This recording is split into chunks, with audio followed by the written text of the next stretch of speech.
Mega బ్రదర్స్లో Nagababu పాత్ర ప్రత్యేకమైంది. తన ఫ్యామిలీ జోలికి వస్తే ఈయన రెస్పాన్స్ మాత్రం మామూలుగా ఉండదు. ఆ మధ్య వర్మకి, ఎండమూరికి ఆయన క్లాస్ తీసుకున్నది అందరికీ తెలిసిందే. అయితే ఈ మధ్య తమ్ముడు పవన్ గురించి, అతడి జనసేన పార్టీ గురించి తెగ కామెంట్స్ చేస్తున్నాడు. ఈ మధ్య ఒక మీడియా సంస్థకు ఇచ్చిన ఇంటర్వ్యూలో నాగబాబు పవన్ పై ఆసక్తికర కామెంట్స్ చేయడమే కాకుండా పవన్ గురించి చాలా మందికి తెలియని చాలా విషయాలు బయటపెట్టాడు. ఒక అన్నగా కాకుండా ఒక వ్యక్తిగా పవన్ గురించి చెప్పాలి అంటే ఎన్నో విషయాలు ఉన్నాయంటూ తాను చిన్నప్పటి నుంచి పవన్ గురించి నిశితంగా పరిశీలించిన కొన్ని విషయాలను బయటపెట్టాడు. పవన్ ఏదైనా కావాలనుకుంటే అది దొరికేదాకా వదిలిపెట్టడు అని అంటూ అంత స్ట్రాంగ్ యాటిట్యూడ్ ఉన్న చైల్డ్ను తాను తన జీవితంలో ఇప్పటి వరకు చూడలేదు అన్న కామెంట్స్ చేశాడు.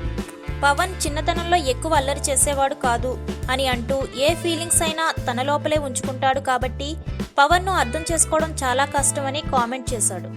పవన్ కనీసం డిగ్రీ కూడా చదవకపోయినా తాను ఎంఏ ఎల్ఎల్బి చేసినా తనకు కానీ తన కుటుంబ సభ్యులకు కానీ పవన్కు ఉన్న పరిజ్ఞానం ముందు 10% కూడా లేదు అని అంటూ దేశ అంతర్జాతీయ సమస్యలపై ఎన్నో పుస్తకాలను చదివిన వ్యక్తిత్వం పవన్ సొంతం అంటూ కామెంట్స్ చేశాడు.